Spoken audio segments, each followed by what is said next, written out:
Tamil Nadu Chief Minister on January 19, 2026 laid the foundation stone for the Mamallan Reservoir, proposed as Chennai's sixth drinking water source and the state's first freshwater reservoir along the coast at Vadanemeli on East Coast Road.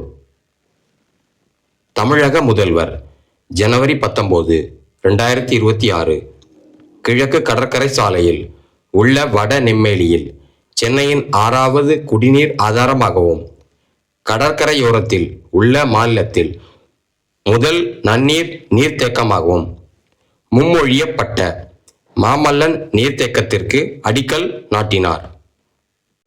₹342.60 crore project in the Kovalam Basin, covering the land between Tiruvidandai and Kokilamedu, would be implemented by the Water Resource Department to create the reservoir spread over 5,161.27 acres and with a storage capacity of 1.65 thousand million cubic feet.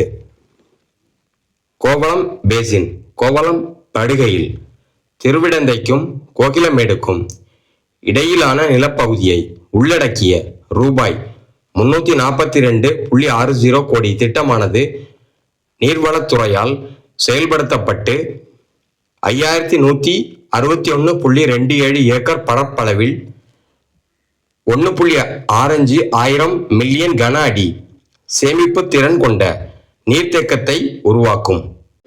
The reservoir would have an annual storage capacity of 2.25 TMC feet when filled twice.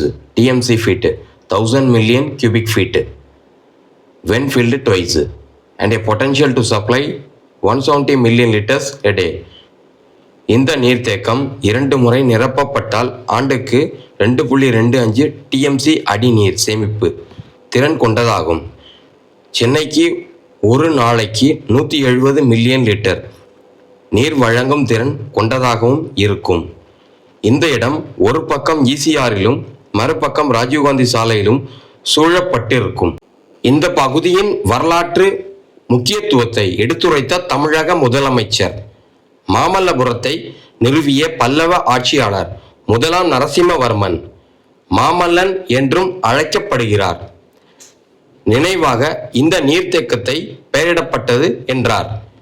நீர் மேலாண்மை முறைக்கு பெயர் பெற்ற பல்லவர்கள் உத்திரமேரூர் மற்றும் தென்னேரி உட்பட கிட்டத்தட்ட 39 குளங்களை உருவாக்கினார். அவை இன்றும் பயன்பாட்டில் உள்ளன.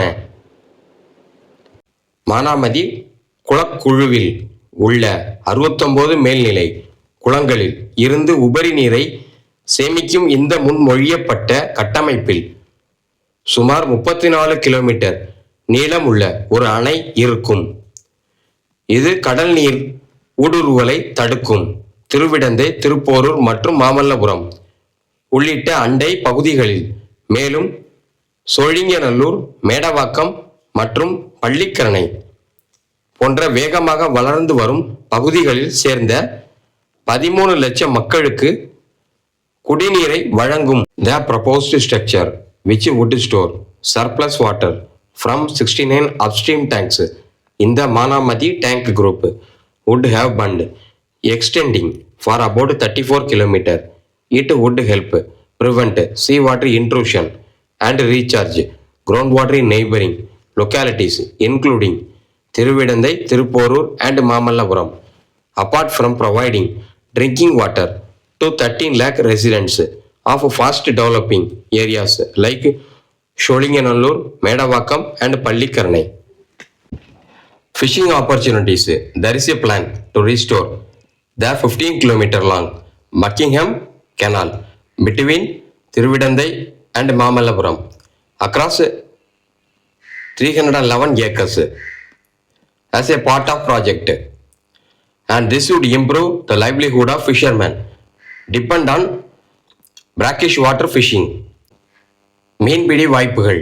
திருவிடந்தைக்கும் மாமல்லபுரத்திற்கும் இடையிலான 15 கிலோமீட்டர் நீளம் உள்ள பக்கிங்ஹாம் கால்வாயை 311 ஏக்கர் பரப்பளவில் மீட்டெடுக்கும் திட்டம் உள்ளது.